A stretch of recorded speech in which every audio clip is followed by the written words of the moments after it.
தொடர்ந்து கல்வாத் குற்றத்தில் ஈடுபட்ட குற்றத்திற்காக ஆடவர் ஒருவருக்கு விதிக்கப்பட்ட 6 பிரம்படி தண்டனை 2 நிமிடத்திற்குள் நிறைவேற்றப்பட்டது.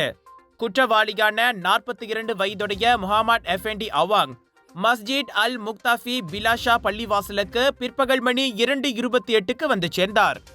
கை விலங்கிடப்பட்டு அங்கு கொண்டு வரப்பட்ட முகமது எஃபெண்டி சிறப்பு அறைக்கு கொண்டு செல்லப்பட்டு சுமார் 20 நிமிடங்களுக்கு அவருக்கு மருத்துவ பரிசோதனை நடத்தப்பட்டது.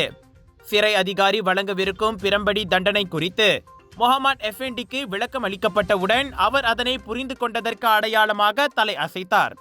நண்பகல் மணி 2:50 அளவில் 6 பிரம்படி வழங்கும் தண்டனை தொடங்கி நண்பகல் மணி 2:52க்குள் முடிந்தது. தண்டனை வழங்கப்பட்டு முடிந்தவுடன் முகம் மூடப்பட்ட நிலையில் முகமது எஃபெண்டி அங்குள்ள மண்டபத்தின் சிறப்பு அறைக்கு அழைத்துச் செல்லப்பட்டு உடல்நல பரிசோதனைக்கு பின் மாலை மணி 3:01 அளவில் மண்டபத்திலிருந்து வெளியேறி சிறைச்சாலை வாகனத்தில் அழைத்துச் செல்லப்பட்டார்.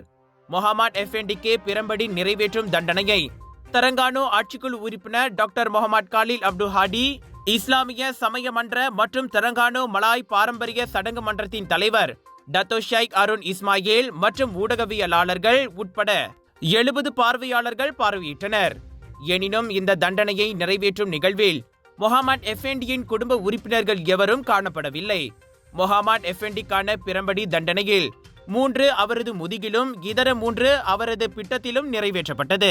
ஜோர் சிங்கப்பூர் மக்களே, மலேசியா புக் ஆஃப் ரெக்கார்ட்ஸில் லார்ஜஸ்ட் இண்டோ தீபாவளி எக்ஸ்போ என பெயர் பெற்ற கலர்ஸ் ஆஃப் இந்தியா பிரம்மாண்டமாக வழங்கும் குளோபல் பாலிவுட் பஜார் 25 29 டிசம்பர் வரை தாசிக் சென்ட்ரல், ஸ்கூடாய், ஜோஹர் பாரு, ஜோஹரில் பிக் சேல், பிக் டிஸ்கவுண்ட்.